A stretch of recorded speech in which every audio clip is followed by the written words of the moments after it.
એ ગીતા કાકા ગામમાં વાતો થાય છે કે તમે રાજકારણ છોડી દીધું. આ બધી સંન્યાસ લઈ લીધો. તને કોને વાત કરી? ભીમા પર્વતનું ભાગ્યો કહેતો હતો. તો ગામને મોટી ખોટ પડી છે. ના રે ના, એમાં એક જણો જાય 4 જણા ઊભા થાય. ગામને કાંઈ ખોટ નથી પડવાની. મારાથી થોડું બધું રાજકારણ હાલતું હતું ભાઈ. મારી પહેલાંય હતા, હું ગયો છે પાછળથી ઊભા થયા ઘણી, બધું હાલ્યા જ કરે. ખરેખર આમ અચાનક થયું હું એમ? આવામાં તો શું હોય હવે, આ છેલ્લી 2 ચૂંટણી, સરપંચની ચૂંટણી ગઈ, આ ગઈ, આપણું કાંઈ હાલે નહીં આમાં. બરાબર, બધા પોતપોતાના મોકે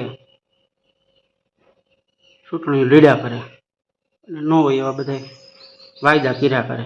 એમાં વૈસે આપણો મરો થતો હતો. એટલે આમે હું થાક્યો હતો. હવે એમાં મારે ભત્રીજાનો ફોન આવ્યો મોરબીથી.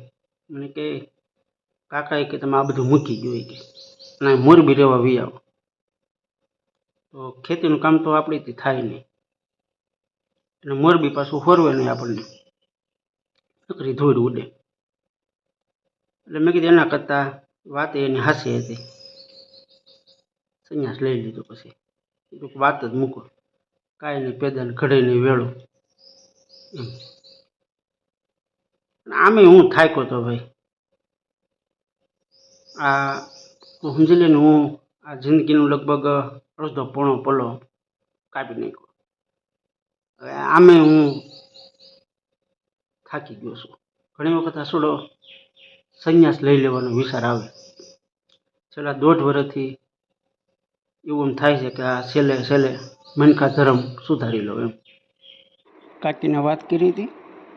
વાત કરી હતી. તાર કાકીને વાત તો કરવી પડે ને. અટાણ સુધી કોઈ પણ કામ એવું નથી કે તાર કાકીને પૂછ્યા વગર મેં ન કર્યું હોય. મને એમ થયું છેલ્લે આ સંન્યાસ લેતા પહેલાં મેં કીધું એને એકવાર છેલ્લે પૂછી દઉં એમ. અટાણ સુધી આપણે પૂછ્યા વગર કામ નથી કર્યું, તો છેલ્લે હું ઓલું કરવું. તો ના પડી છે ને? ના નથી પાડી એને તો આમે અટાણ સુધીમાં કોઈ કામની ના નથી પાડી. આ ના નથી પાડી. અને મેં એને કીધું આ હવે હું થાક્યો છું, અને છેલ્લે મેં કીધું આ ભવસાગર તરી જવાય એવું કંઈક કામ કરવું છે. તો મને કે શું કરવું તમારે? મેં કે વાત કરી. મેં કીધું હવે ગિરનાર વહી જવાની ઈચ્છા થાય છે અને સંન્યાસી જીવન ગુજારવું એમ. તો મને કે સારું, એ કે સારો વિચાર છે એમ. એણે કોસવાણા છે? ના, એણે એમ કીધું કે મારો વિચાર છે, હું તમને એકલા ક્યાંય નહીં જવા દેવી. કે દરેક કામમાં મેં તમને સાથ સહકાર આપ્યો છે, તો હું તમારે હારે ત્યાં આવે. તો અઘરું થઈ ગયું કામ. વાત એ છે ને, આપણે અહીંયા આવે આપણે હારે, તો આપણે એનું એ રહ્યું ને એમ. ફાયદો શું સંન્યાસ લેવાનો, કહેવાનું એ છે મતલબ. એટલે એ આખું છે ને વાત ત્યાં આવીને અટકી ગઈ. મૂળ સમજી લેતું કોકડું ત્યાં ઘૂસવાનું, નકર ઓટાણા હોતે નહીં.